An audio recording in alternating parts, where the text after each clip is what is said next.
back into Studio 10, and they say becoming a parent is one of life's greatest joys, but it also comes with life's biggest responsibilities. And when you're a young and first-time dad, that can make things a little bit more challenging. But here to lift that burden off of our shoulders, we've got Andre and David, the executive directors of New Young Fathers. Welcome, gentlemen. Welcome. Welcome. We're happy to be here. Yes, I'm very excited to have you both here because I know this is going to be a really great conversation.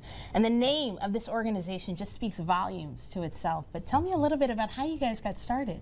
So newyoungfathers.com came out of came from an article where a young father on the East Coast made some bad decisions, right?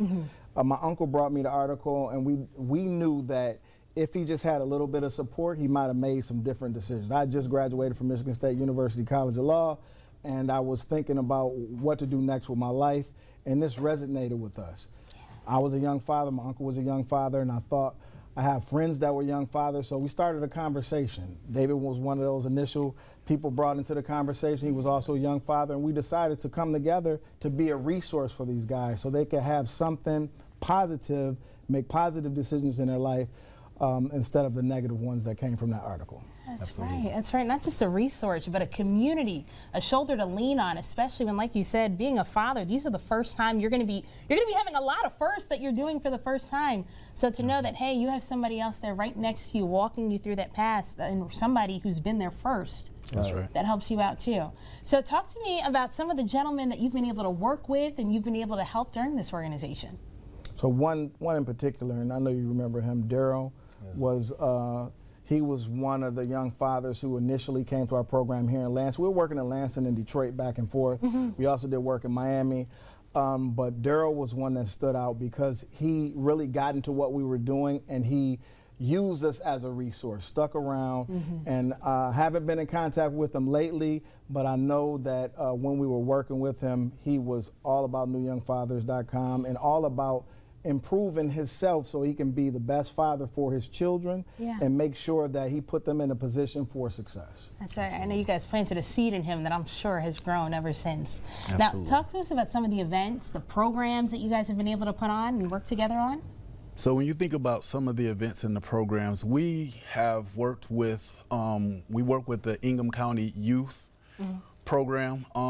When we were working with those young people, they weren't necessarily fathers at the time, but they were all in a position where they needed to be trained, getting their thought process together and getting organized to be able to move towards what it would look like with fatherhood and some of the difficulties that you find. So those students were future fathers, right? Yes. So we had a future father program. Okay. We have programs that are for individuals who are already fathers. And they come in, and that's like one of our upcoming workshops. We deal with child support help. We deal with financial literacy, career development, as well as life skills and parenting skills. That is awesome. So with all the gentlemen it is that you work with, what have you found are some of the biggest challenges that they're facing?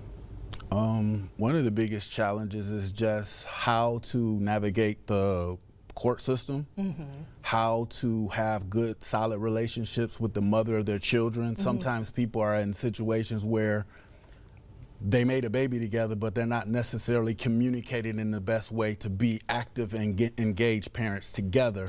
And so trying to help them understand how to have those appropriate communications so that you can be good parents together and not necessarily have the adversarial conversations that sometimes can result in having produced a baby but not necessarily being together anymore. Yeah, this is so amazing, hearing all the work it is that you're doing and hearing how many gentlemen that you work with that aren't just here in Lansing but all across the country. Now, a lot of the work that clearly we just heard about, you're uplifting young men, but have ever been a time where one of them has really impacted either of you? I mean, the fact that when we are so passionate about what we do. If we see a young father where it is impacting their life and improving the life of their children and moving forward with their legacy, that always inspires us to keep going. We had a time where there was a lull in our work. We are both professionals. I'm an attorney by training. He is also does career development and workforce development, so other aspects of our life. But we had to come back to this after a conversation with my niece during a dinner one day. She said, "Uncle Andre, we still need new young fathers, and we got we got it going back in 2024, late 2024. That is amazing. And there's a lot more work that I know you guys are going to be working on, especially one of them is a financial literacy seminar. So everybody stick around. We're going to talk more about it after the break.